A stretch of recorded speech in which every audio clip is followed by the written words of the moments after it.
Ekonomi digital mempunyai peranan yang besar dalam segala jenis aspek perniagaan, ekonomi, gaya hidup melalui sokongan teknologi yang sedang meningkat ya. Seperti kita selalu dengar blockchain, kita selalu dengar AI, artificial intelligence, IoT, Internet of Things, robotik, di mana semuanya merupakan alat yang penting untuk menerajui ekonomi digital Malaysia 5.0 ini.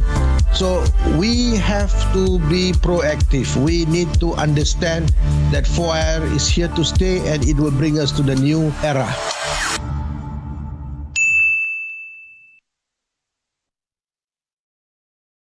Salah satu statistik ni, kadang-kadang kita ingatkan SME semua dah lengkap, tapi hakikatnya 10% tak connected ya. Dan dari segi e-commerce pula, SMEs ada statistik daripada tahun 2018, hanya 44% saja yang sekarang ni ada usaha e-commerce. So dalam ketidakseimbangan inilah yang kita memfokuskan sekarang. Sebagai contoh, program e-usahawan adalah satu program yang dah 3 tahun dah. Program inilah diberi tumpuan kepada micro SMEs ataupun perusahaan kecil yang micro bersama dengan and tujuannya adalah untuk memberikan pengetahuan dan latihan kepada usahawan-usahawan ini yang tak pernah online, macam mana nak memulakan perjalanan online tu. Dan program ni, latihan ni kita berikan secara percuma.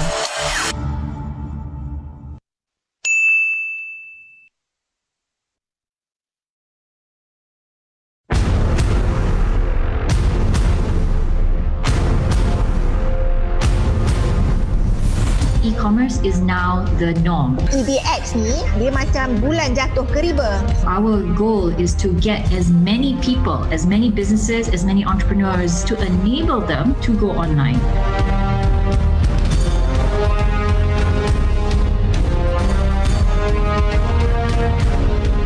Sales saya meningkat dalam 5 kali ganda tau. Bila orang sebut pasal Shopee je, apa yang anda tahu? Ini semua adalah sangat besar di Indonesia. Inilah masanya sekarang untuk anda gunakan our shop. Platform teknologi antarabangsa adalah kelebihan kami. I think the future of business has changed forever. You don't put too high, too high, okay? Macam mana kita nak galakkan dia terus beli daripada kita? Pengguna dia mungkin fokus on the key SKUs. Instagram dan Facebook control the algorithm. Dalam tempoh free trial dah ada yang berjaya buat sale. Penghantaran kami adalah 24 jam. How are you going to utilize that data to gather insights from your customers? You need to have a company registered in China. Hantar je parcel anda di mana-mana touch point kami mengikut jadual anda. We are opening enrollment free for online sellers in Malaysia. The EDX has been a hugely successful campaign. E-commerce is definitely bigger than what we could possibly imagine before. So thank you all and all the best.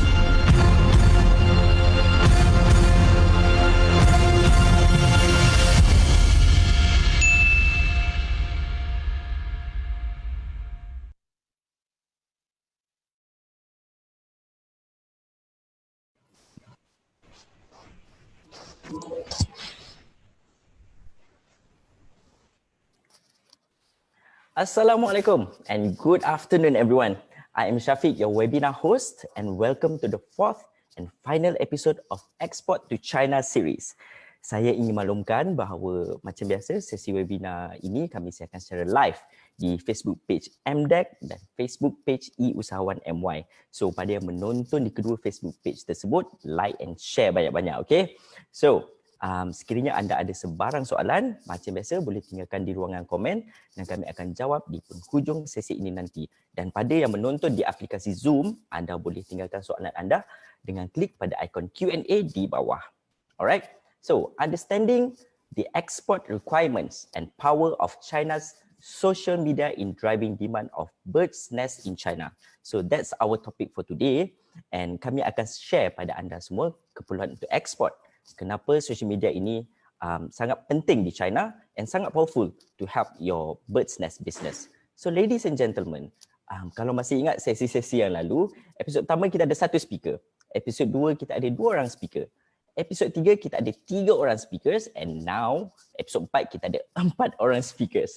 So now allow me to introduce our eloquent speakers for our webinar today. So the first one is kita ada Miss Laura Ho, Director Strategic Projects from eCommerce Division of MDEC. Hello, Puan Laura. Hello Shafiq. Hello everyone. Hello. How are you? Good, thank you. All right, that's good. So Puan Laura will provide insights on China's e-commerce consumption pattern in Bird's Nest. All right. And also the next speaker we have Mr. Alan Tan, President of Federation of Malaysia Bird's Nest Merchants Association. Hello, good afternoon, everyone. Good afternoon, Hi, Mr. Alan, all the way from Johor. Yeah, nice meeting you guys. Yes, good to see you too. So Mr. Alan will talks about Malaysia's bird's nest industry and potential for growth. All right. The next one is the familiar face we have in our every webinar, Dr. Cheng Sui, Chief Executive Officer of Chinese Academy of Inspection and Quarantine Test Innovation Malaysia Service Center. Hello, everybody. Good afternoon. Hi, Shafiq. Thank you. Hi, Laura. Hello. Thank you very much. Hi. So Dr. Cheng will share about China's inspection and quarantine requirements on how to successfully export bird's nest to China. Yes. And last but not least, all the way from Hong Kong, Mr. CY, General of Weibo. Hi, Shafiq. Hi, Laura. And Dr. Cheng. Good afternoon, everybody. Yeah, thank you for joining our webinar today, Mr. CY. So Mr. CY will share about Weibo ecosystem and also how Malaysia exporters can utilize Weibo as the innovative way. So since we have 4 eloquent speakers today, I do not want to waste any more time. So I will pass the screen to Miss Laura Ho for her sharing session. Thank you, Shafiq. Good afternoon again, everyone. And thank you to everyone who are here with us today. So on behalf of MDEC, the organizer of this webinar, we'd like to thank Weibo, CAIQ, and the Federation of Malaysia's Bird's Nest Merchants Association to make this event possible by working with us. So let me share my screen.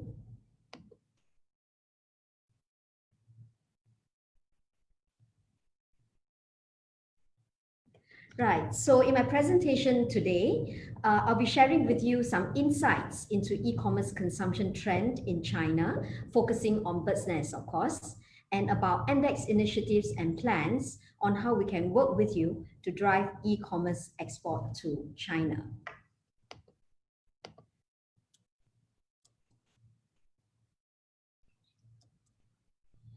So this is a chart that I have obtained from the McKinsey report that was published in September of last year.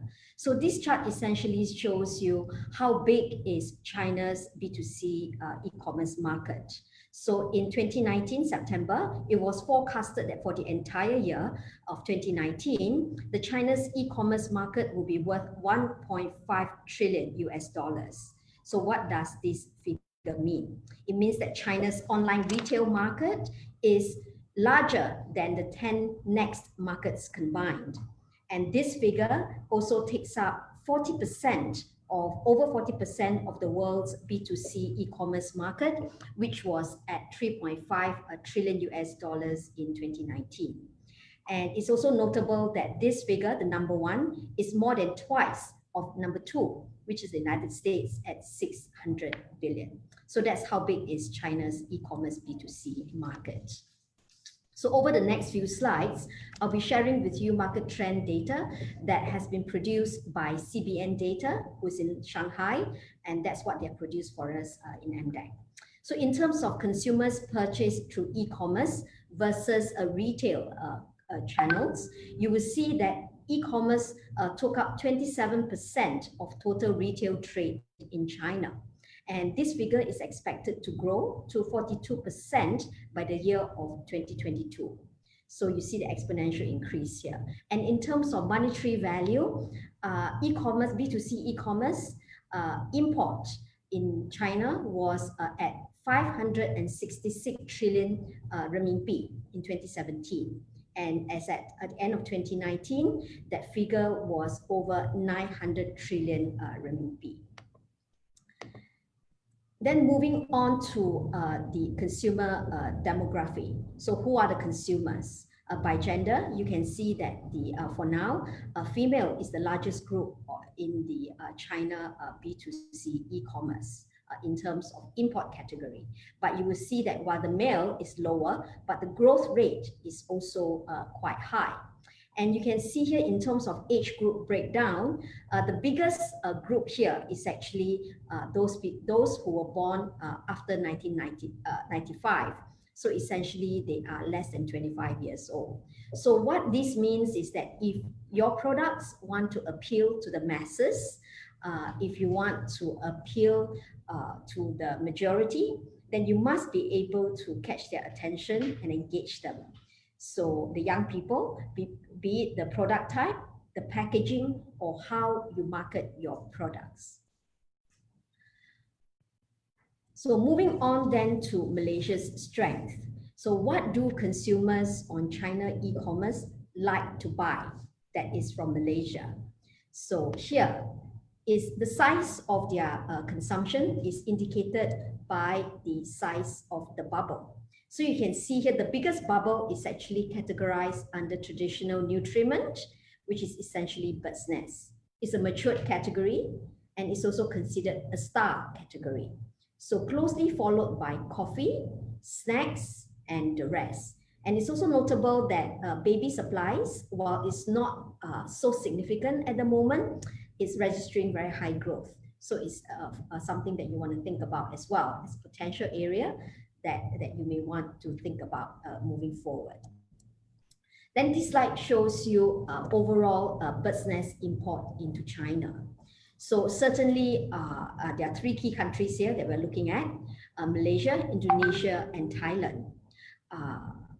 This data was for those import from 2014 until 2019. So while Malaysia was leading and the rest were not as significant, you can see that as of last year, the leader with the largest bird's nest import into China is actually Indonesia and then Malaysia, which exports less than half of Indonesia's import to China. Then this slide is about the consumption of different types of bird's nest by the China consumers on e-commerce. So Indonesia, they buy essentially a lot of it is just raw bird's nest. Malaysia has a mixture of raw and what they call it self-owned brand, essentially bottled bird's nest, small proportion of it. But if you compare this data against the growth trend of overall consumption, raw bird's nest versus bottled and ready-to-eat bird's nest, you will see that consumption for ready-to-eat is on the increase, while the consumption of raw bird's nest is on the decline. So this is something that you want to think about in your product strategy, thinking about how do you drive sales in e-commerce in China.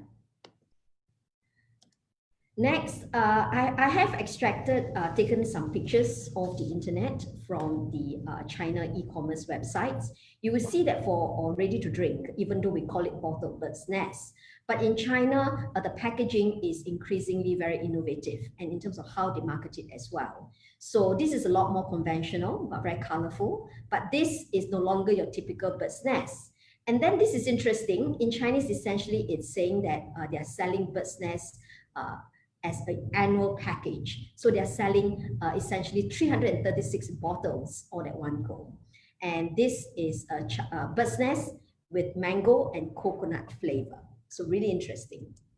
The next is also ready to eat, but it comes in the form of disposable bowls, colorful and not your typical ready to drink bird's nest as we find on our shelves here in Malaysia. And also ready to drink also come in a form of freeze-dried bird's nest, ready to drink in 60 seconds, for example, by just merely adding water. So you can see that product innovation in China is really something that you want to think about in order to attract the attention of China consumers. So another thing that we want to highlight also is about the crossover products. So you can see that the trend of imported nutritional snacks that is crossover with a new bird's nest is also on the rise.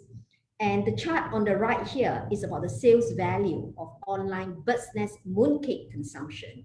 So, Chinese consumers, you can see, likes their mooncake with bird's nest. You can see from the trend here. And some examples of bird's nest crossover products that are sold on China e-commerce website.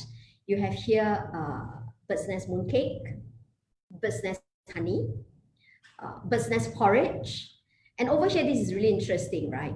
This is mooncake, but it has durian and it has bird's nest as well. So do you call it durian mooncake or do you call it bird's nest mooncake? So, but I'm quite sure this is definitely from Malaysia. So then next, this is about the bird's nest skincare products. So for those of you who have been following us in our webinar, you know that in our second webinar, we spoke about the beauty economy in China. So we know that beauty economy is the fastest and biggest growth category on China's e-commerce. So these products, by marrying bird's nest and beauty, is clearly catering to female and the young consumers, who are the biggest and fastest growing consumer group on China's e-commerce. So then conversation about the e-commerce in China, about product strategy in China is never complete if we don't touch on content and influencer marketing. So based on a report that was produced by CBN Data for MDEC, we were highlighted to 3 key trends in terms of content marketing. Number one, the use of celebrity, huge trend. This is how it's been, this is how the trend has been over the last 3 quarters in 2019. And then also KOL and influencer marketing is huge as well. And definitely shopping festivals. So Double 11, for example, started in China, but it has now become a huge global phenomenon, a shopping festival.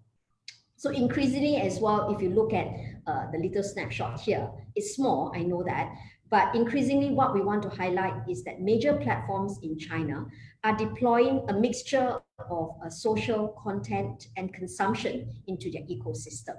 So just to have a look at Taobao and JD, while they are typically and conventionally an e-commerce platform, but there has now been incorporated into their platform social content and also influencer marketing.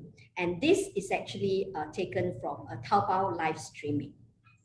So as you can see, in order to succeed in China in terms of e-commerce, definitely you have to think about how do you leverage on content marketing to drive sales. Then next, let me share with you MDEC's programs on export to China. What does MDEC do in order to connect Malaysian SMEs to the e-commerce ecosystem in China? 4 key areas that we do: SME onboarding, getting our SMEs onto e-commerce e-marketplaces in China. Secondly, content and marketing through the social media platforms in China, Weibo and WeChat. Number 3 is about events and marketing, our collaboration with Alibaba on Malaysia Week. And number 4 is about capability development that will also include today's webinar. So this is a snapshot again of the different flagship stores that are on the key e-marketplaces in China, on the kind of SME onboarding program that we do to facilitate market access to China e-commerce marketplaces. Secondly, it's about our collaboration with Weibo. So in January of this year, MDEC signed an MOU with Weibo to collaborate on Virtual City Kuala Lumpur. This is to reach out and to leverage on Weibo's 550 million of their monthly active users in order to promote Malaysia's tourism, education, and definitely also about our export through e-commerce. Then next is about content marketing through the WeChat mini program that we are building. This is our effort to build an e-directory and a repository of Malaysia's SMEs to facilitate their business opportunities and market access into China. And with this directory. It will list the company's profile and their products, and to serve as a marketing and campaign a funnel to reach out, so that we can reach out to them in order to promote Malaysia products. So this is some images of our participation at CIAE in 2019, China International Import Expo. So even though we were there in 2019, definitely we cannot bring so many products and exporters with us. How do we achieve our effort to showcase the 10,000 products to be featured? This is through QR code scanning, and we hope to be able to do that if CIE happens this year. Then this is about Malaysia Week. So 2019 was especially significant when for the very first time we introduced our local brands and products to Chinese KOL, to the KOLs on Taobao live streaming. So as you can see from here, the results of the live streaming, 80,000 bottles of bird's nest sold in 5 minutes, and 30,000 packs of waffle biscuits and 20,000 packs of durian in a matter of minutes. So this essentially is the power of KOL and influencer marketing in China. So very briefly as well, as you can see here, is our collaboration with Alibaba Business School to enhance capability of local students and our entrepreneurs in Malaysia.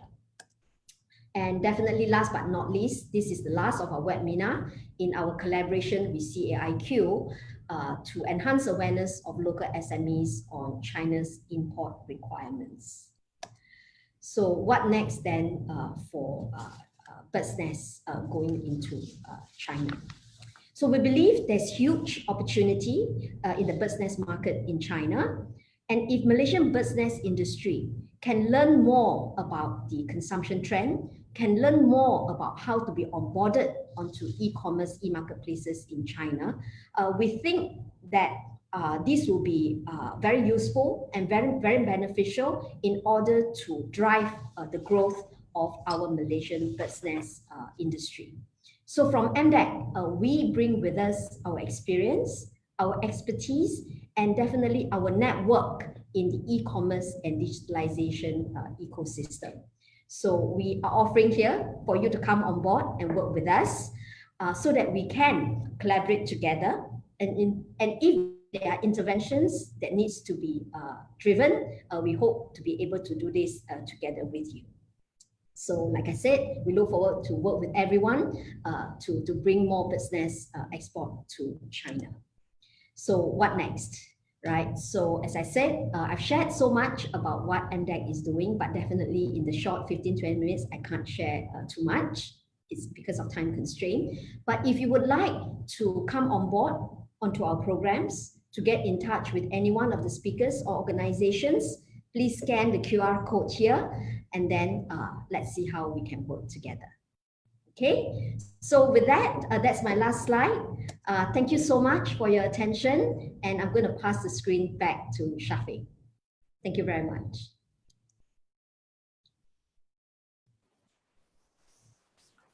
All right, thank you, Ms. Laura, for the great insight. Very, very interesting. All right, so now I will invite the expert of bird's nest industry, Mr. Alan Tan. The screen is yours. Hi, good afternoon, everyone. Thank you very much for inviting us, especially for inviting the Federation to be part of this program. On behalf of the association, I would like to thank MDEC, CIQ, and Weibo for this special event. Well, I wouldn't say I'm an expert in this bird nest, but we have in this business for a while. So let's hope I can share some of the information which is beneficial. Hopefully it helps us to bring this business to the next level. Now, I would like to share my slides.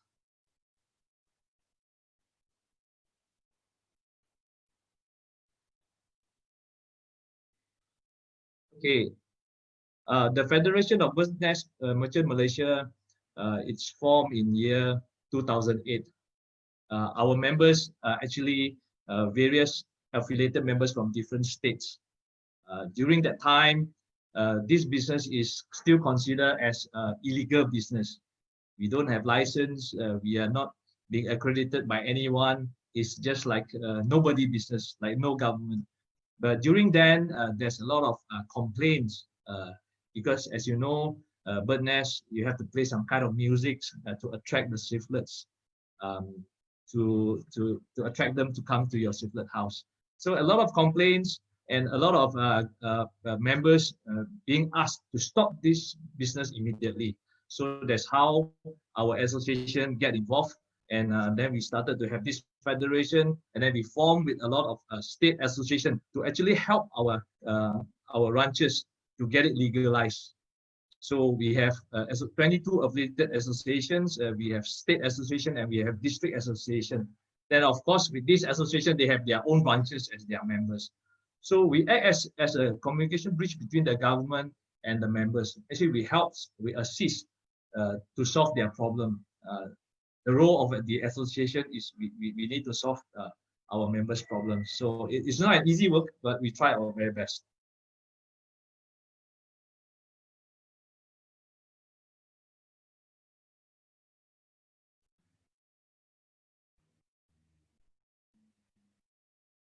Okay, the next slide. We are also involved in setting up the guidelines with the government. We are very proud that the country, Malaysia, is the first country to have this guideline for bird nest industry. In the world, there's no guidelines, there's no garis panduan, there's nothing, no standard about bird nest until our country and our Ministry of Agriculture think that this industry is very important, that we need to have some certain guidelines. So in year 2010, we started to have this 1GP, this garis panduan, and then later on we have 2010, we have MS2333, the Good Manufacturing Practice GMP, and then later we have 2011 EBN specification. And again, 2012, then we have the GASP, and then later on 2015, the latest one is Code of Veterinary Practice. This is specifically for raw, unclean, edible bird nest. And this is also the first time that the world has this standard for raw, unclean bird nest. Okay, people might like to know about this industry a little bit more. Some people has already known this industry, but it's not properly recorded. So some of the information I would like to share here, it's from the previous experience, the people that has been in this industry for a long time. So I would like to share some of this. This industry started off as a very secretive industry. Not many people know about this industry. Around mid-20s, people only know and consume the cave nest, not the house nest. Those are from the caves. For example, the famous one from Nia Caves in Sarawak, and then Gomantong in Sabah, and the rest scattered around the country. Okay, here are some of the pictures I would like to show. A lot of people are complaining why bird nest is so expensive. But when you look at these pictures, you can see it's a very high risk for these ranchers or the workers to pick the bird nest from the caves. They have to climb up to more than 10 stories high building. These are the risks that we have to pay for, the price that we have to pay for the risk that they are risking their life to collect the nest. This is some of the pictures in Gomantong Caves in Sabah. This is another famous one, Nia Caves in Sarawak. Okay. Later on during 70s and 80s, we have some abandoned building was discovered with edible bird nest. So somehow these ranchers managed to see some opportunity. They see bird nests are hanging around in this abandoned building. So they start collecting it without anybody knowing it. So they just collect it and then they just sell to Indonesia. As you can see, one of the photos, these are the one in the house nest. So it's a very lucrative business where the owner of the swiflet houses is harvesting the nest secretly by not letting anyone know, because those times those people that involved in this industry wouldn't like to share with other people because there's no association, there's nothing there. They just keep it to themselves. Okay, and then again in 90s, swiftlet farming start to pick up. more people get to know about this business, especially when the forest fire occurred in Indonesia, which has created an opportunity for Malaysia. This industry has been a while, quite some time in Indonesia, but in Malaysia, we are still very new. So the incident has led millions of thriftlets migrate to Malaysia.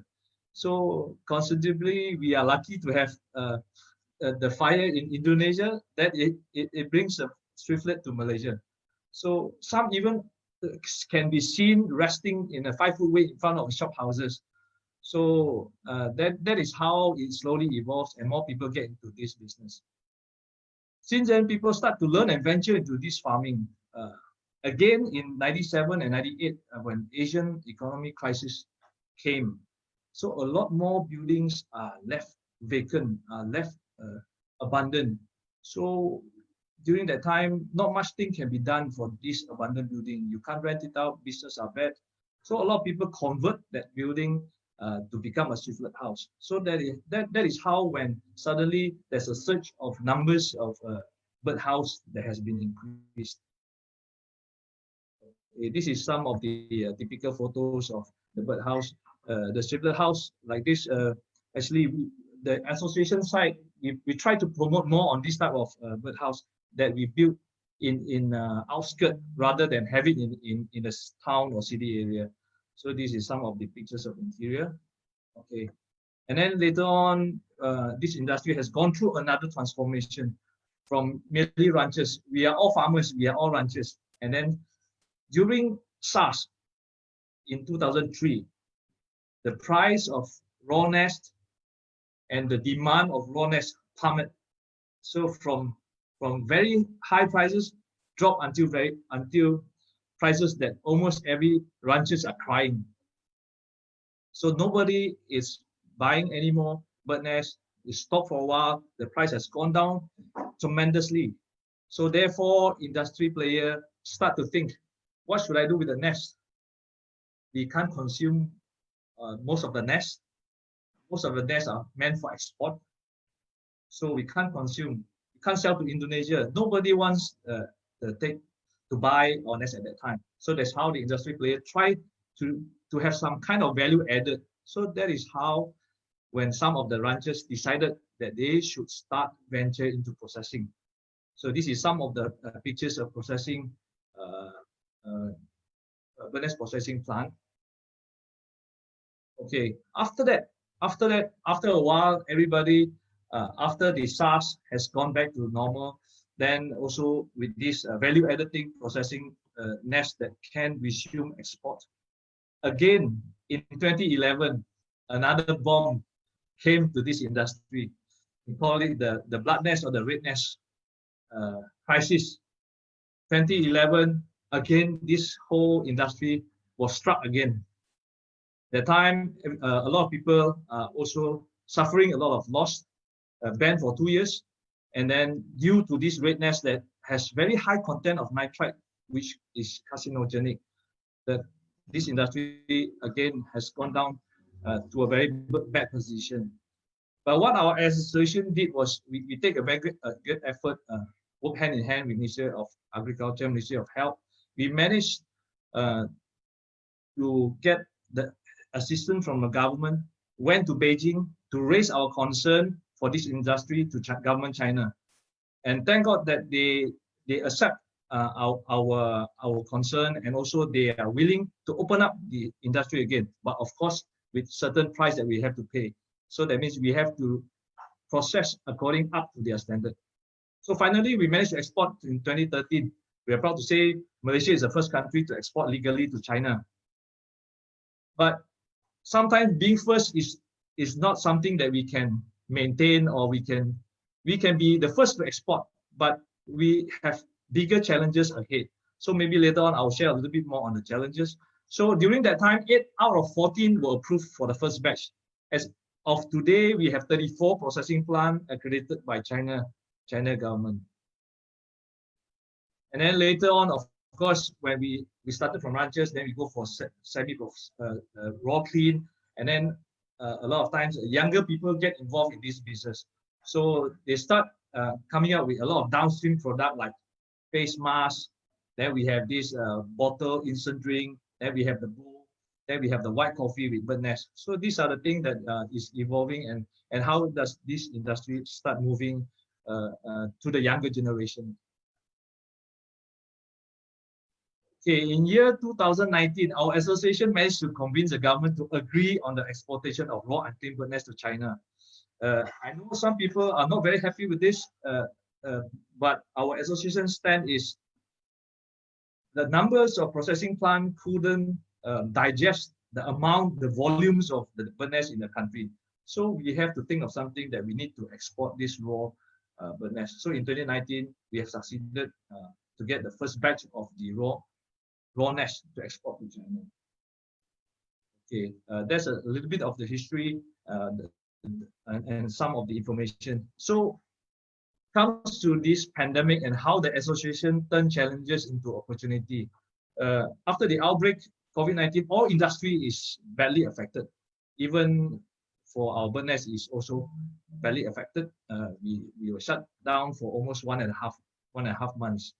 So our association managed to liaise with MOA to categorize bird nest under the food category. And we managed to get approval to start opening during the MCO period, which we are very happy. Because a lot of industry are not allowed to start work until a much longer period, but we are lucky to manage to start.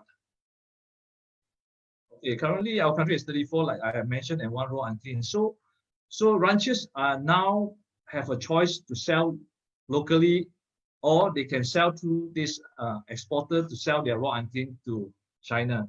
So this has opened up some opportunity. Of course, this is not what the association has done now. This is what the association has done much earlier to help this industry to grow in a healthy way. So during this pandemic, all processing plants are forced to close down.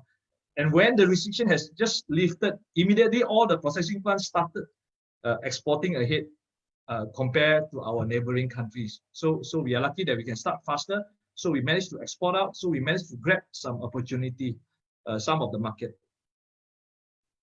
Okay, again, we come back to about this future of bird nest industry in China market, e-commerce element. Frankly speaking, bird nest is an old industry. It's like old man's business for the past many years. But now we have younger generation, the second generation, like myself, we are the second generations. We start to learn a little bit more on e-commerce kind of business dealing. We know the primary market is the Chinese community. So mostly consume 90% of the bird nest, mainly in China, Taiwan, Hong Kong, Singapore, and other countries. So this is a very typical business started. Originally in China, people buying, there's a saying, those who buy bird nest, they don't consume bird nest. Those that consume bird nest, they don't buy bird nest. Why is this so? It's because during festive season, a lot of businessmen, they are buying and they give as a gift. But slowly, the economy has been picking up rapid growth in the standard of living in China. So has created another group of end user, which they buy for their own consumption. And these are the younger generations that we are talking about now. They buy and they are using for their own consumption. Okay, this is a chart that I would like to share. During the 80s, the Singapore, just imagine Singapore, they don't produce bird nest, but they become the major trading house for bird nest. Is because the logistically, geographically, they are in a good position. They buy from Malaysia, they buy from Indonesia, and they sell to Hong Kong and sell to China. Okay, and then just imagine, because they have in a good position, they can do this business without even have to have one single nest in Singapore. And then later on, you see, after a while, in the 90s, the landscape has changed. The landscape has changed, that the major traders comes from Hong Kong. So those are the days when suddenly, why bypass Hong Kong, bypass Singapore? It's also because of technology. People might ask, what technology? It's just a simple technology called fax. So when there is a fax machine, so Hong Kong, they go bypass Singapore. They can go bypass because traditionally in Hong Kong, people who are dealing in this business are from Teochew clan, the Chaosang. So they can speak Teochew, and Indonesia and Malaysia, they can speak Teochew. So that's how they got bypass Singapore, and then they sell back to China. Okay, after the blood nest crisis, and a lot of plants has been accredited by China. So again, this technology again helps actually bypass Singapore, Hong Kong.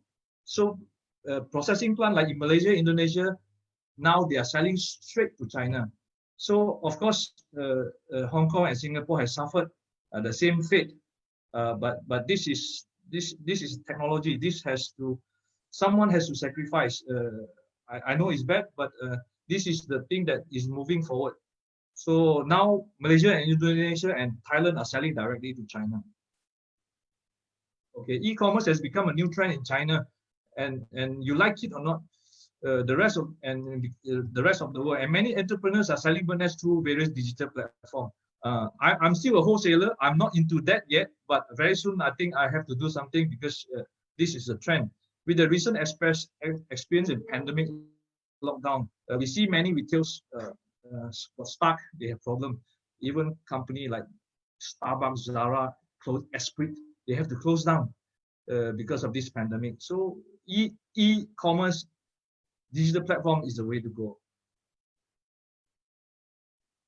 Okay, what does the association has to cultivate, adopt this way? I mean, association can do a little bit part to mitigate and assist the industry to move forward. We have done so as a bridge to connect, but also with other association and also members of our industry. What we can do is to set a platform for all stakeholders from this industry to create business opportunity. We strongly believe that digital way is the way at this moment. Whether you like it or not, people like me, I might not like it, but this is the way that has to move forward. Becomes more apparent and important, especially during this pandemic. We have seen this trend become more apparent. Okay, lastly, I would like to share this chart. People might consider look at this chart. The red lines is the export to China from Indonesia.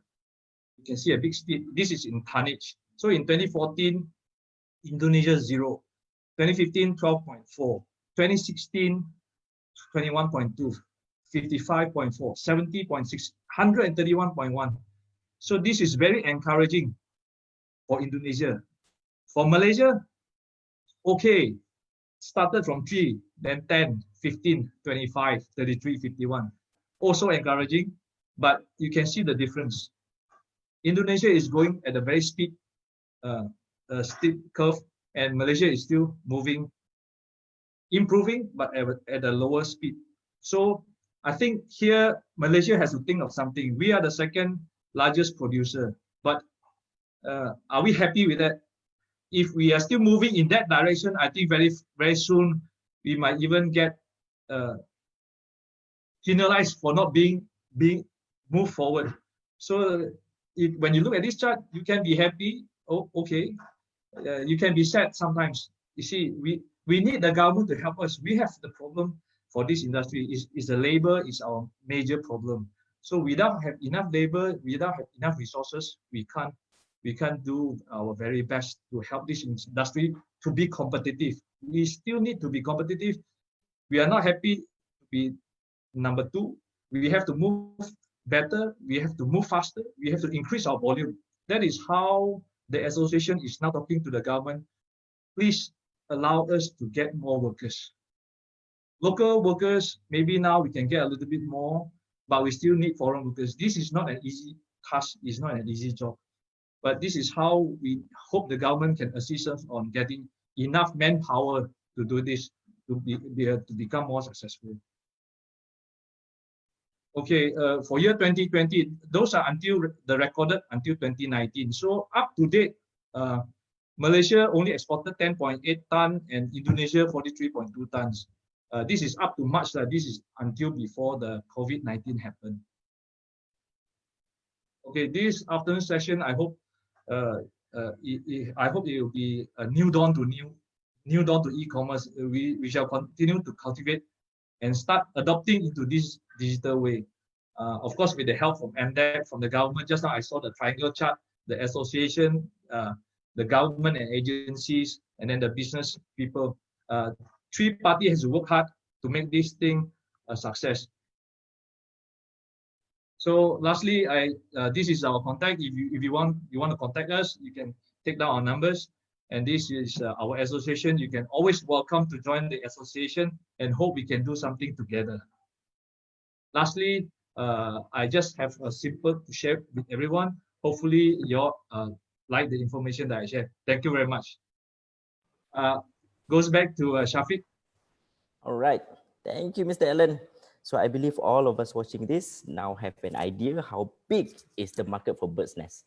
So now let's move on to our next speaker, a very familiar face with our Export to China since our very first episode. So Dr. Cheng, it's your turn. Hello, good afternoon, everybody. Yeah, thank you to MDEC, and thank you to Laura, thank you to Ellen, and it's very wonderful listening to Ellen just now.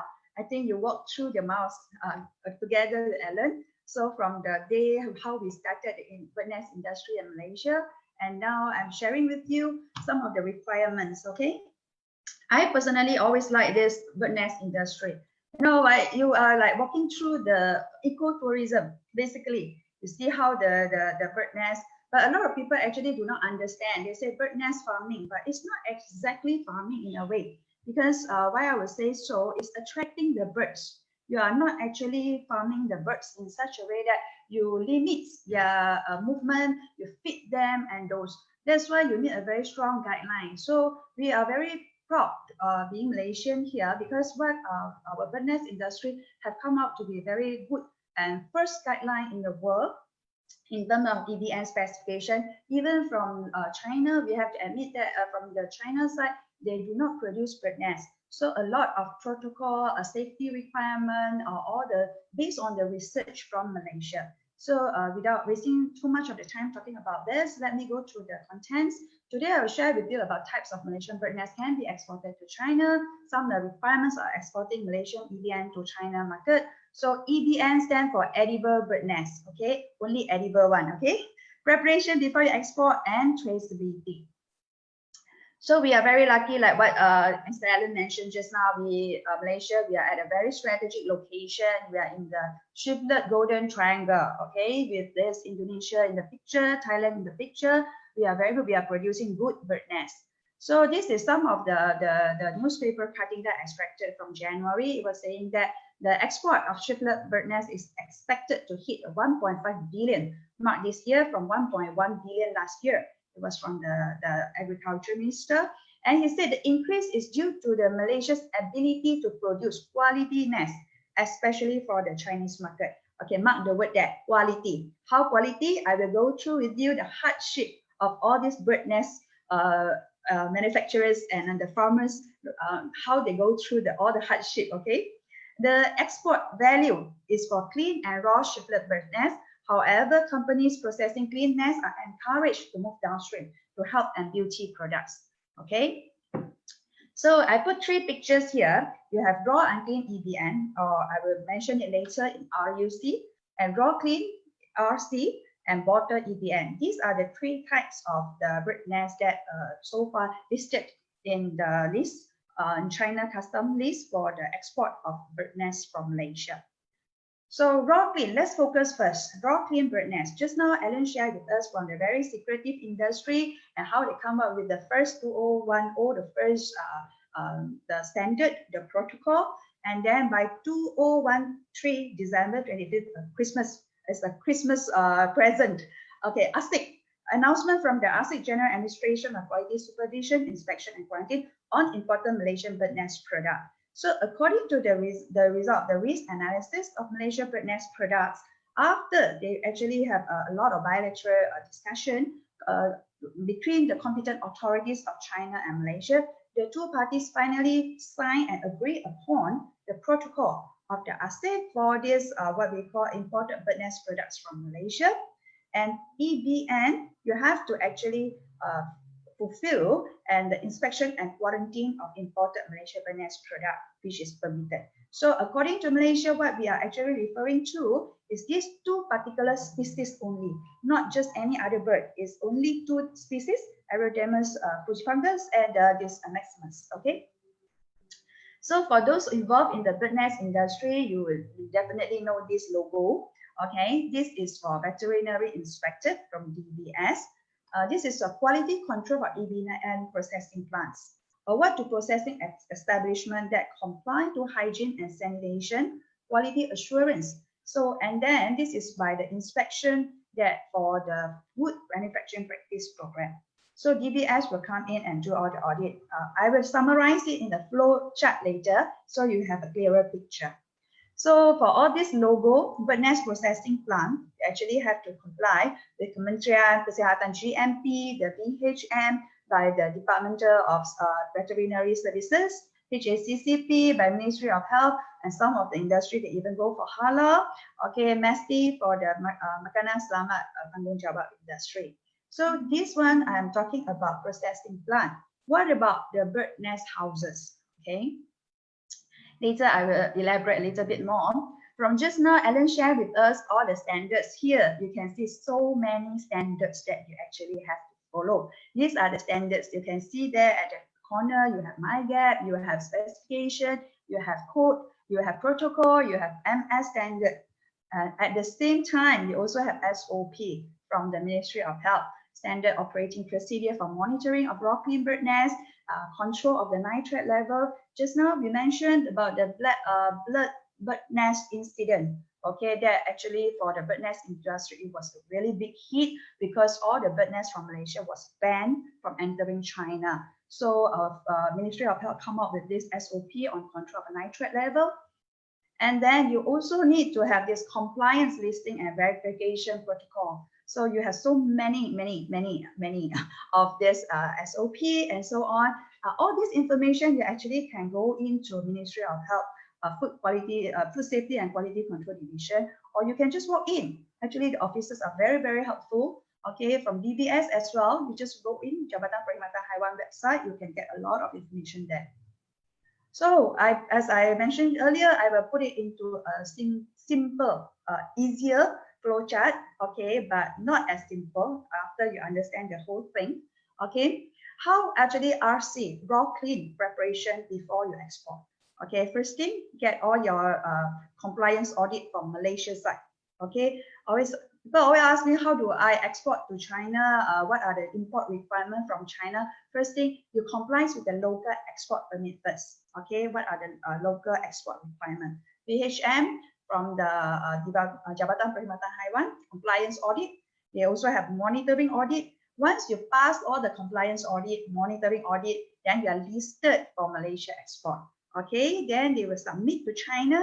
China will come and audit you. Okay, China will come and audit, and only then you pass listed for China import. Okay, so I mentioned that as well. For the processing plants, what are the things that you need to focus and emphasize? Okay, water sampling, the water that you use. Okay, they will come and do the water sampling, your personal hygiene, okay, environmental monitoring, okay, and then heat treatment. Remember just now it was Ellen was saying, talking about this nitrate incident, and then at one time we actually have this avian flu incident. So they required this heat treatment at the 70 degrees for 3.5 seconds. Allowable nitrate level is 30 ppm. These are all the specifications that you need to pay attention to, because during the local audit, at the same time when the product reach China, they will do sampling as well. If your nitrate level is more than allowable, 30 ppm, your whole batch is going to be rejected. Okay, and what are the sample analysis moisture content? For the raw clean is 15%, and then talking about nutritional facts, that your protein and so on, nitrate content and microbiological count. Here I don't spell out all the microbial count that you need to follow. So, but I did mention that about avian flu, because this is when they first started in 2013, avian flu is not compulsory to be tested yet, but right now you have to do this. and then heavy metals, okay, because some heavy metals that you need to pay attention to. So once you finish all these things, you are listed, okay, CNCA come over to do the inspection. So these are what I call registration requirements for bird houses and processing plants. Malaysian bird houses exported to China for bird nest product should be registered with the competent authorities of Malaysia and reported to the Chinese party for record. So just now what I mentioned about all the accreditation, the audit and so on are for bird nest processing plant. What about the bird houses? Okay, bird houses you need to register as well, because processing plants for bird nest product exported to China should be registered by the China National Certification and Accreditation Administration, CNCA. Why so? Why your bird houses also have to register and so on? Is because of traceability. Yes. Okay, this is, I show you one of the picture of the CAIQ traceability. A Chinese Academy of Inspection and Quarantine. Why CAIQ play a role here? Because CAIQ was under ASIC, okay, was under ASIC, and during the incident of nitrat, so they actually wanted to ensure the safety and quality of every piece of bird nest. So every piece of bird nest is actually individual pack, individual vacuum pack, and with one sticker, okay, one particular code of it, and then it is also to prevent fake or authentic. Is actually to must have the authentic bird nest and to prevent smuggle. Okay, why prevent smuggle is very important, because CIQ under ASIC is also under 国家质检局. 国家质检局 means the accreditation, national accreditation. Okay, so the whole RFID system actually tracing from bird nest house to the processing plant. Okay, information includes every piece of your sticker, QR code. So the consumer in China, when they scan the QR code, they actually will know exactly which bird houses, okay, which processing plant and weights of each piece. Okay, these are the birdhouse ID or the ID. So it's actually RFID system. So let's take a tour to China instead. Okay, this is the ebnciq.org.cn. Okay, this is the website you can log into and to get to know a lot of latest information that you can see there. So for the bird nest industry players here, you should know this sticker very well. For those who are new, keen to know, who like to know, please log into the website and you can see. So I actually highlighted to you this sticker. You see QR code, okay. At the same time, you also see the bird nest 16-digit code, okay. All this code means something, okay. There is the meaning behind it. We'll go through it later. And you can scratch for authenticity code as well, okay. They are actually a scratch notes that you can scratch. So they are fake bird nest, they are fake sticker also. They have all these issues, but let's do our best to make sure everything is in place, okay. Okay, this is Chinese Bird Nest Traceability Management Service Platform. You actually go for it, then you can see who is listed. You can see them. So this is the latest version, 2020 upgraded version. So please log in, have a look, get to know. Okay, so why? Okay, now talking about digitalization, right? We are here with NDAC. So talking about big data center in CIQ Beijing. I'm very lucky. I have the privilege to actually sit there and actually take a look at how this big data center in CIQ Beijing. Every piece of your sticker actually shoulder a very heavy responsibility. Okay, why I say so? See, I have a pointer in my hand. When I was sitting there in CIQ Beijing, I was given a pointer like this. So all I need to do is the globe is actually moving. So I can just point Malaysia, and I can just point a bird nest. I can just point which company. I know exactly how many pieces in and out because of this QR code. So this is what digitalization is all about. And if you see the bottom is actually, you can see the index. And not only that, I will know from which company, how many pieces. I can even know from which port that they enter. Okay, which port, what type of product, and how many pieces, and so on. So this is also the whole platform shouldered by this small sticker. This small sticker actually is to prevent smuggling. Okay, prevent smuggling. Okay. So here comes raw unclean on August 16, 2018. We have the GACC actually announced on this raw unfit bird's nest of Malaysia can be exported to China for the very first time in the history. Okay, the protocol for inspection, quarantine, and veterinary sanitary conditions allows the Malaysian RUC that meets the inspection and quarantine requirement for imported Malaysia RUC to export to China. Again, the two same species of the birds. Okay, so what does it mean by raw unclean? Just now I show you the picture. Raw unclean, you can still see some small feather. So which means after the primary treatment of removing the feces, the soil and general impurities, there's no any mildew and no added substances, but you do not go through the picking.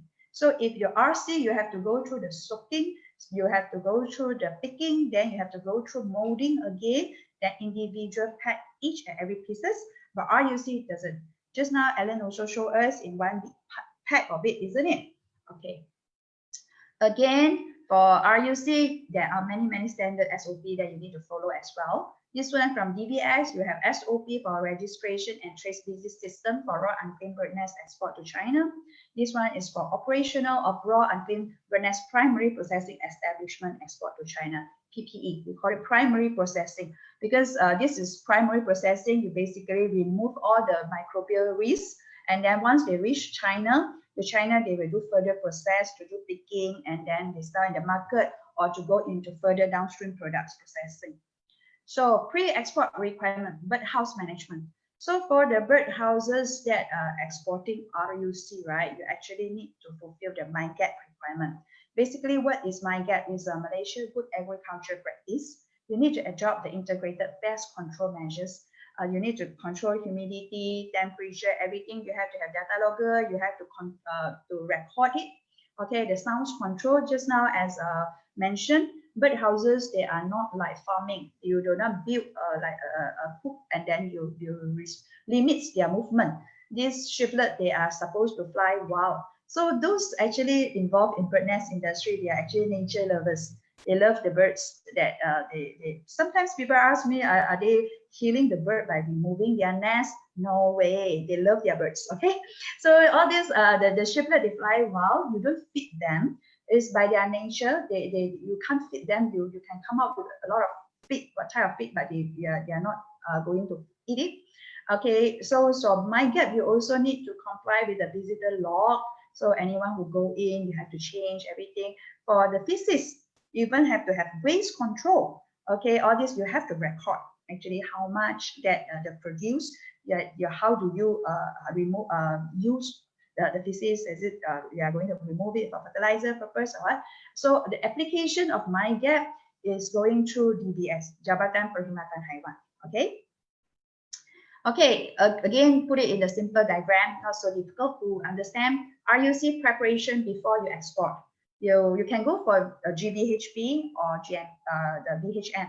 A GBHP is slightly not so tedious, not so complicated. It's good veterinary health practices, but also you need to have your compliance audit, monitoring audit, and listed for Malaysia export, submit to China audit, listed for China import. So bird nest industry is not an easy industry because you actually have to wait. You have to be very patient and wait for the China to come and audit you. And every time when I think all the bird nest industry people, when they heard the word audit, wow, scary. Anyway, for PPE, what we call a primary processing establishment, of course, you also need to take care of your personal hygiene, okay, environmental monitoring, but they are slightly different from the processing plant because the heat treatment, okay, the nitrate is not so much of the concern for RUC.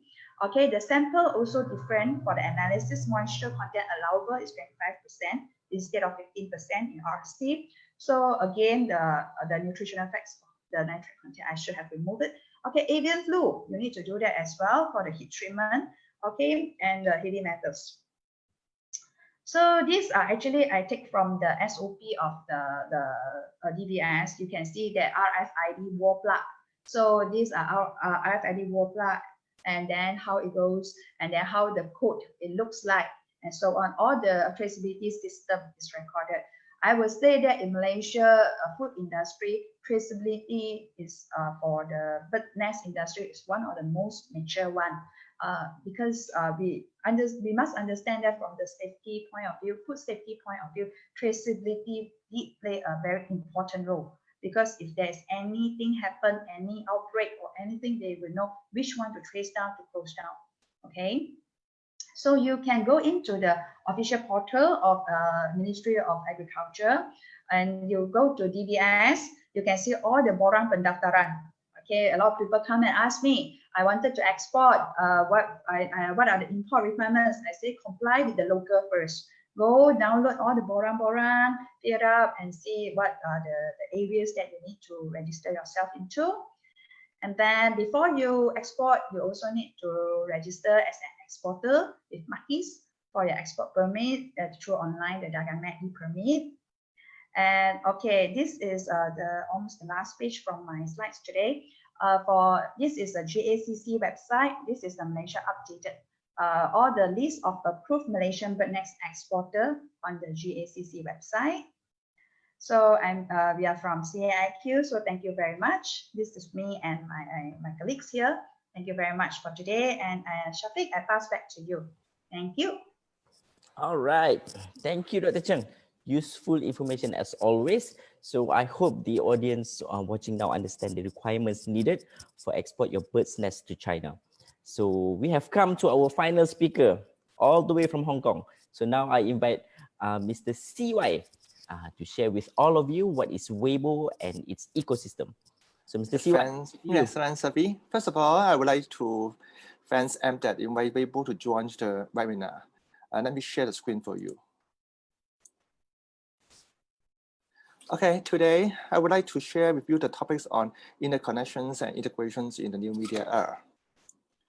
With the great development of communications and information technology, it can be said that the emergence of new media and start from the internet. And my sharing will be carry out how traditional industry products conduct new media marketing and the use of internet marketing in Malaysia. From the perspective of the scale of growth of internet users, India ranked the first, with an increase of 97.9 million in the past years, and China ranked the second with an increase of 50.6 million in the past year, a growth rate of 6.7. That means the future development of internet in China has high room for growth. As of June 2019, the Chinese netizen is 8.5 million, and the internet penetration is 61%. China digital economy scaled up to 31.3 trillion in RMB. And the digital economy has become the new engine of China's economic growth. What is the digital economy? It is a new form of economic and social development after agriculture and industrial economies. A good example is Alipay, which digitalized many notes and coins. Although COVID-19 has negative impacts on the production and consumption of traditional business, online business such as online shopping, education, consulting, entertainment, distant learnings are experienced the direct growth. Digital economy not only unaffected by the epidemic, it also provides strong impact for the economy recovered for various countries. In the first half of 2019, online retail transaction amount to 4.8 trillion in RMB, a year-on-year increase 17%. So, a lot of you who have been operating business model about Malaysian domestic products and should have an experience of using traditional media. Let us discuss the similarity and the differences between traditional media marketing and new media marketing to our products and brand communications. In the past, merchants often use traditional media to advertise their product, like TV, broadcasting, newspaper, offline magazine, or printing. As the main groups with purchasing and consumption powers are getting younger and younger, their time of using new media is much higher than traditional media. So we have to shift our marketing effort to new media to attract the attention of the younger customers. Although young people like to use new media, this does not mean that traditional media is eliminated, and this advantage cannot be replaced. Traditional media are mostly national media, and their right to speak is absolutely strong. is centralized. Because of its strength, it can directly allow brands to express advertising information. Moreover, it is also strong professionalism. They are professional and educational institutions continuously deliver professional talent or traditional media. It also has a high degree of trust. Traditional media is one of the earliest media for people born before 2007. Compared with new media, it is easier to be trusted by the public. Okay, in comparison, new media has other advantages. The first one is real time. Social media can possibly achieve hot discussion and the attention of the whole society in relatively lower cost investment. This is also the reason that more and more companies are pouring into social media. Advertising. Secondly, interaction. With the popularization of smart communication tools, everyone is realizing their own personality and each actions and expression in interaction. Finally, new media can fully utilize the fragmented time, express their attitude towards life, and share new thinkings on social media anytime and anywhere. Okay, therefore, the new media is not replacing the traditional one, but complementing each other's. Let's take a look in a case study. China's Spring Festival Gala chose to cooperate with Weibo for live broadcasting and achieve an amazing result. The video live broadcast with a total viewership of 73 millions and total interaction over 69 millions. More than 180 keywords on the hot search list, which generate 340 million search, and Weibo topic which are new high, with a cumulative rating of 28.4 billion in Cannes Spring Festival. So, how to make good use of new media to do our product marketing communication? Traditional products such as drink, coffee, and business, in accordance with the people's daily consumption habit, trends to choose the nearest and the familiar brands.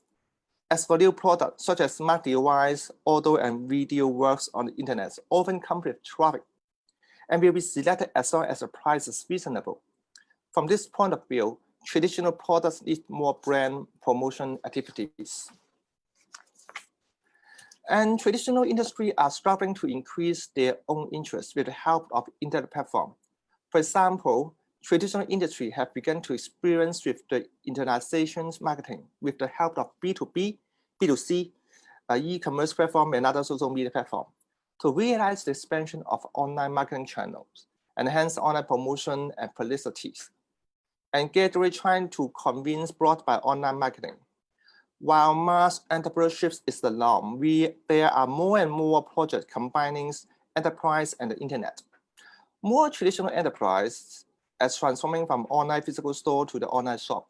So they don't need to guide a product to support their family like a physical store, but use new internet technology to market products to more distant place and sell them to more people. Okay, in China, Zhu Orange is a very popular brand. When mentioning this brand, the first thinking is the inspirational legend of the founder. I hope that the successful brand marketing story with Orange, combining with the internet thinking, can give us some more useful inspirations and thinkings on other traditional products like drink, coffee, and business as well. The personalization of these products, talking about the ups and downs of the founder itself. Mr. Chu and the spirit of Stockbridge give us the products a personality and look like a human. People are used to call these products by his surname instead of the orange.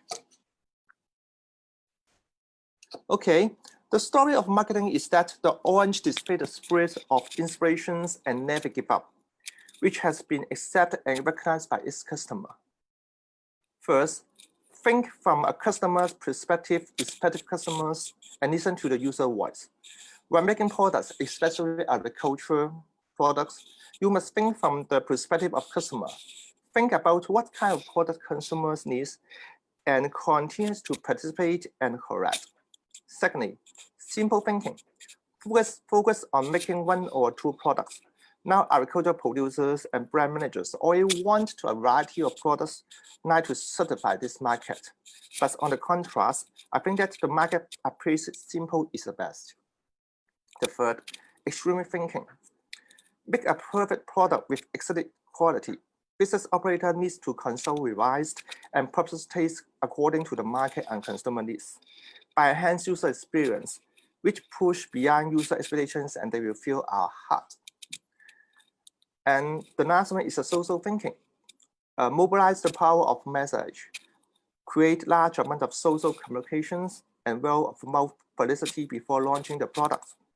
Customer will automatically participate in the whole communications after their positive purchasing experience.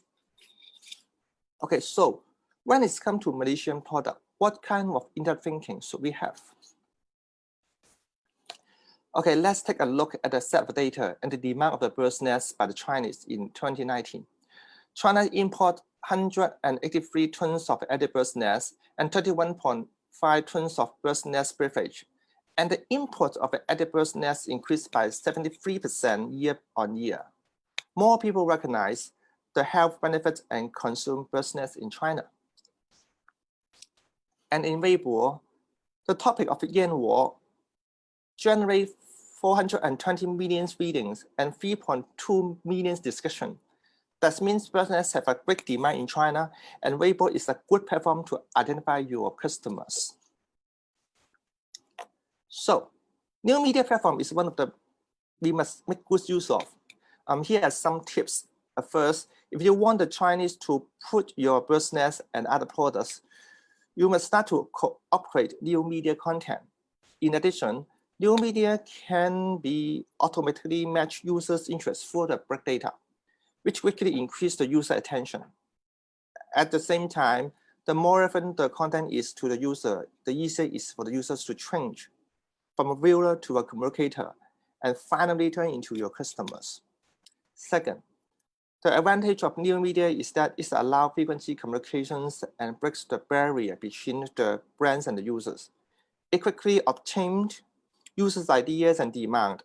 Every user is a precipitator, initiator, communicator, but not just a passive acceptance. Third, everyone is concerned about the social hot topics.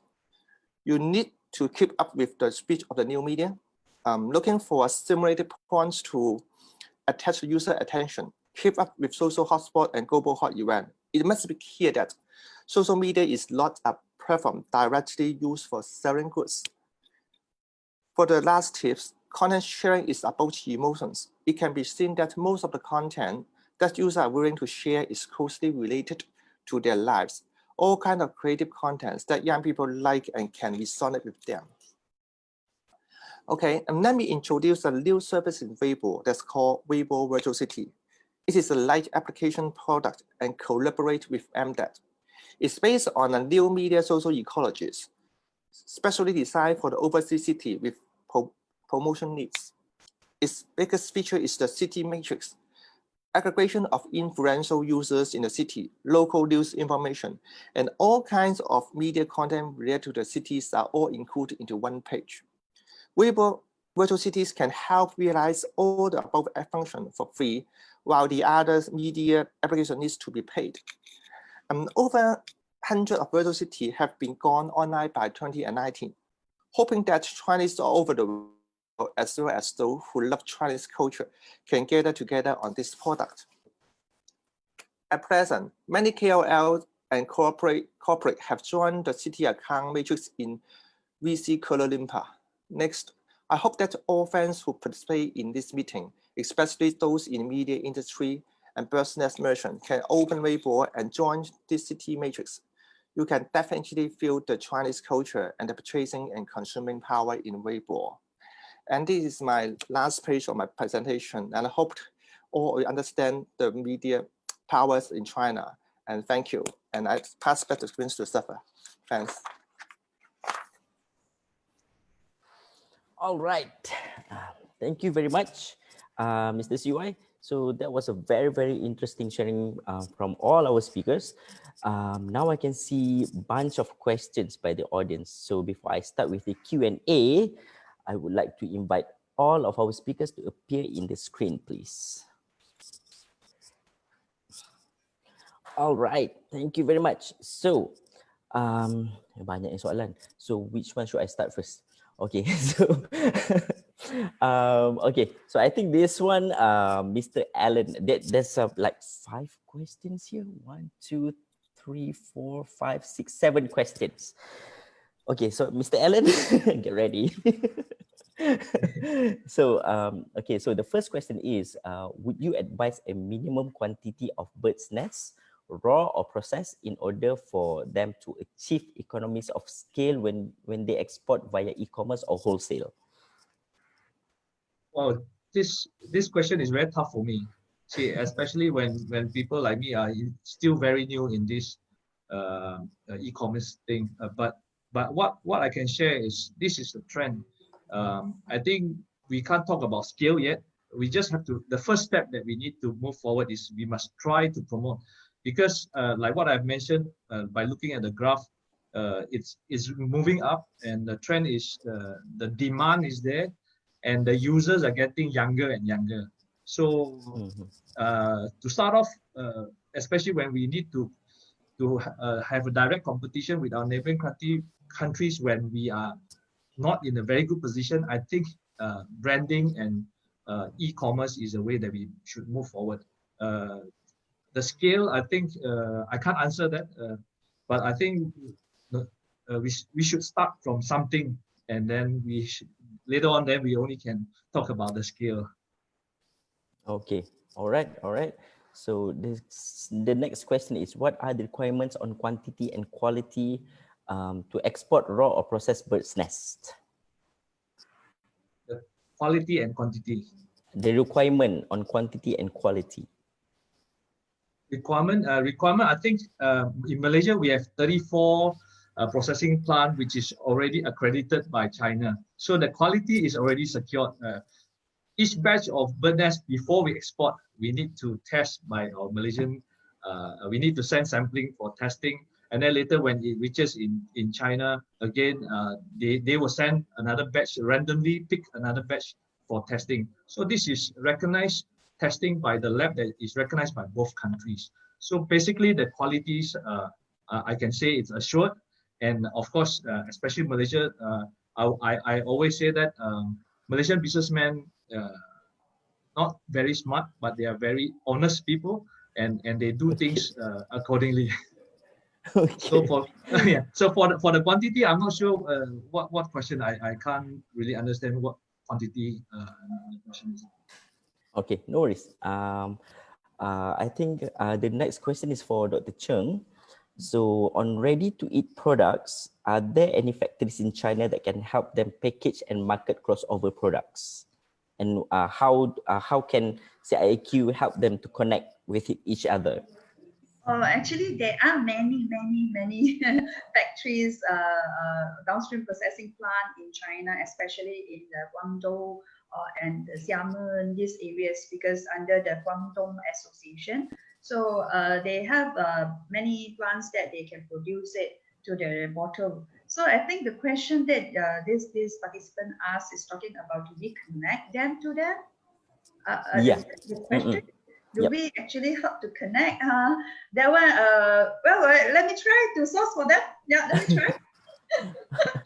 Ellen, can you connect them?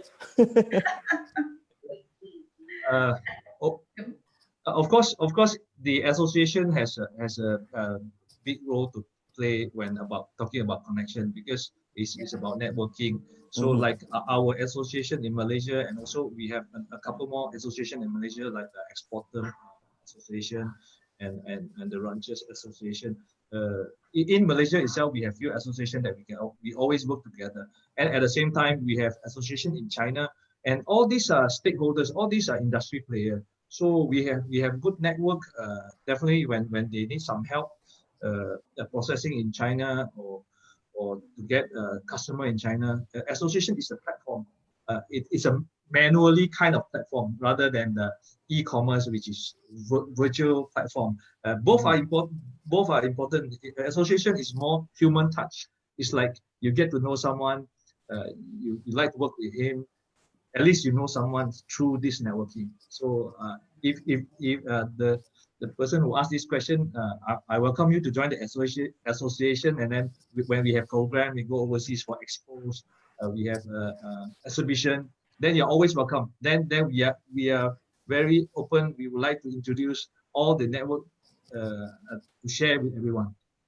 All right, In cool. fact, let me add on a little bit here. Sure. Just now I did mention about the website of the traceability, right? So the traceability doesn't end here after the after the processing plant in Malaysia. So once you reach the China they process, also they further go down. So if you go to the website, you can actually see many, those are listed with the traceability processing plant in China. So for further downstream processing, so that is also a way to connect as well. Yeah, but like what Alan said, actually a bird nest industry is like a big family. Everybody will get to know everybody. So join the federation, then you get to know. Yeah. All right. One question from Facebook. I think this is for Alan.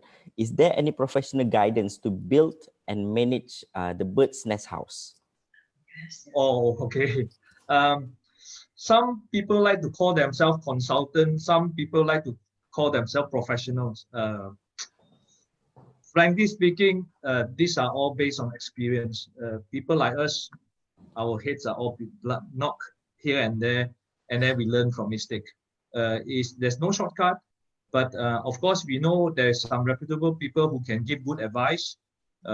We have to follow the standard set by the government. On the safety issues, because if you have the chance next time, you can visit the birdhouse. It's dark. It's like a cave. We have to make it like a cave. It's dark. The staircase is opening everywhere. So certain requirement that we need to follow, and of course in the industry, we know who are the people who has more experience to share. There's no specific of how to be successful. Frankly speaking, sometimes 70% skills, 30% you pray to God, hope that your bird will go into your nest. So be a good person, and then God will bless you more. Actually, in Malaysia, right, let me mention a little bit on the research side. Okay, there is the Center of Excellence for bird nests. So they study from the very ecological and then to the nutritional, the whole supply chain of bird nests. So there's cluster of research. So if you are keen to understand more, there are a lot of publications that you can do your own study also. Yeah. Yeah, maybe I would like to share a little bit more about this, how to be successful. There's three main things that you need to be aware. It's location, and it's location. Location is location is the most important thing. You can't just like you build a hotel where there's no guests coming to your hotel. So what's the point of having good service? What's the point of having 4-star, 5-star condition, but no guest is coming? So you must know where is the best location to build your house. That is number one. So the rest is secondary. People in the association, people like us, and also the industry player who will be able to help.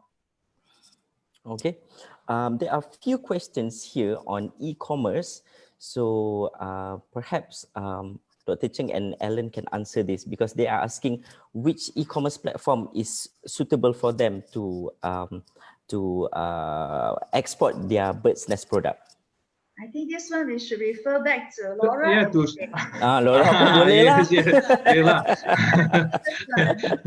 Yeah. So I think Siwai, maybe you can help me as well, but definitely e-commerce platforms in China, if you look, there are two types of e-commerce platforms.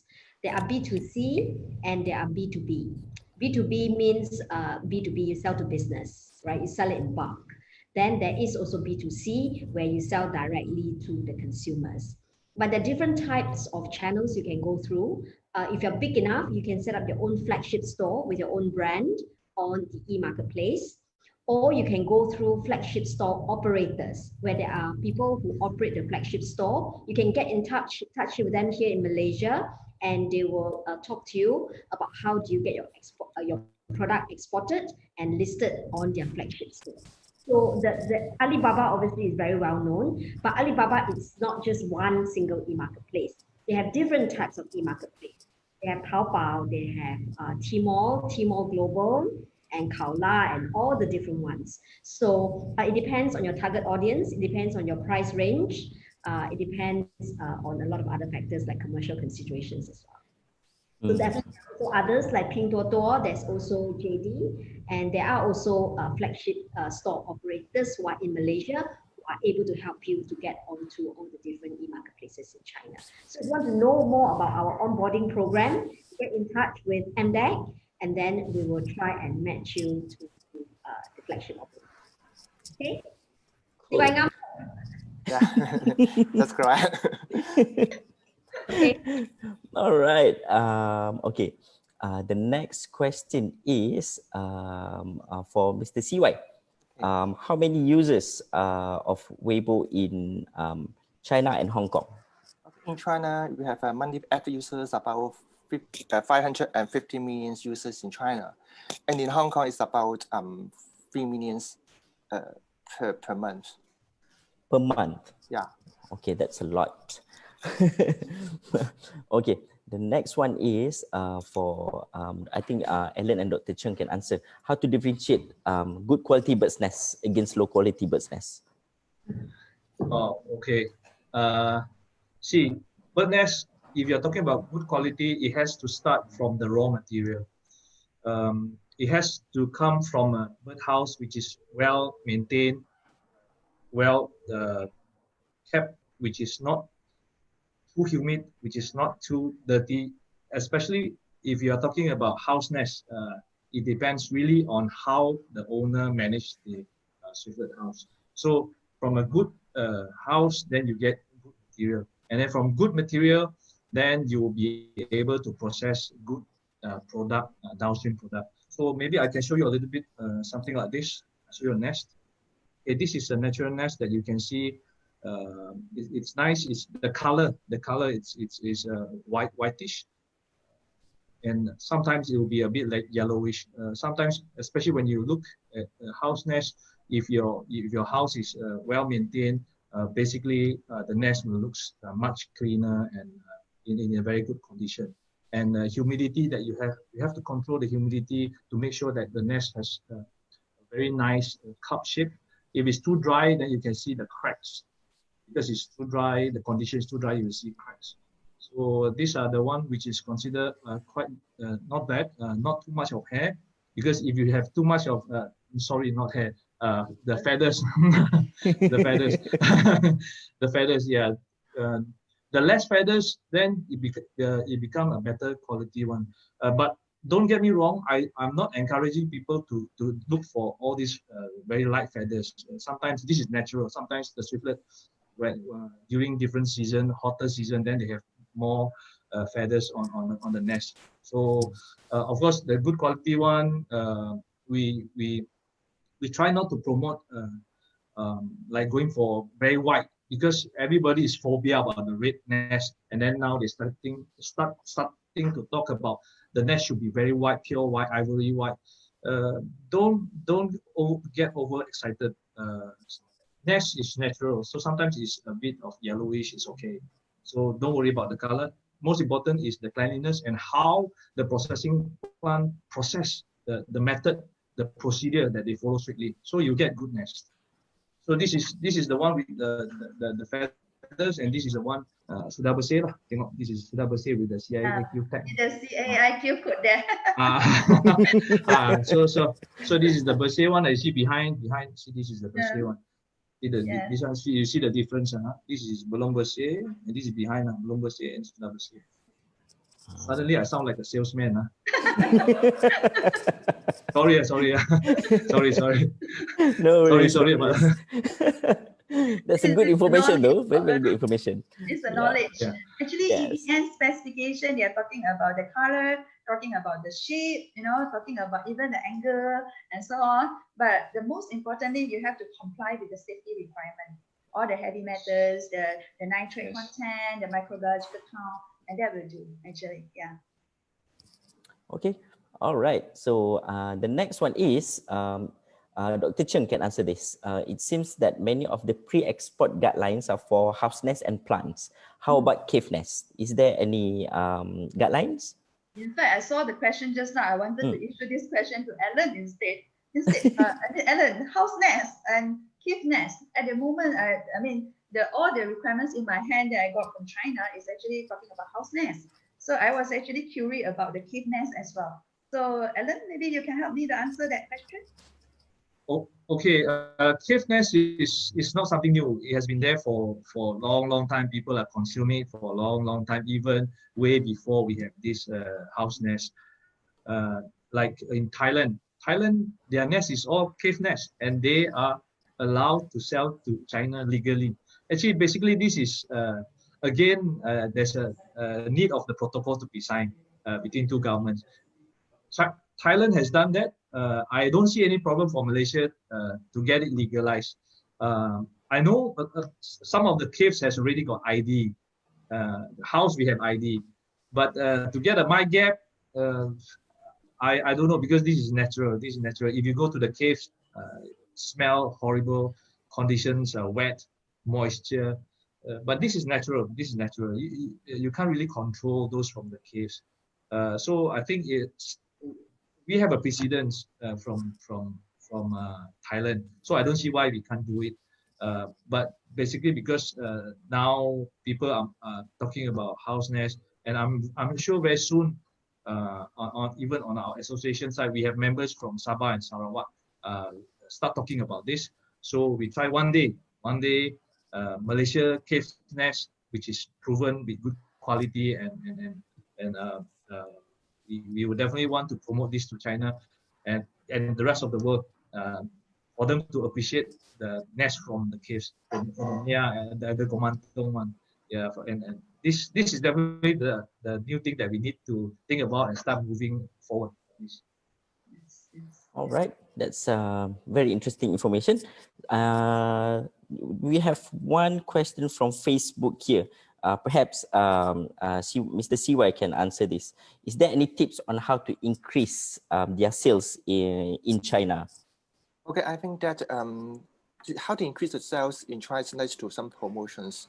We use just like use different platforms, something like Weibo, because I just in my PowerPoint say that social media is not direct sales platform. It's used to drive yourself to the other e-commerce marketplace like Taobao, like Jingdong.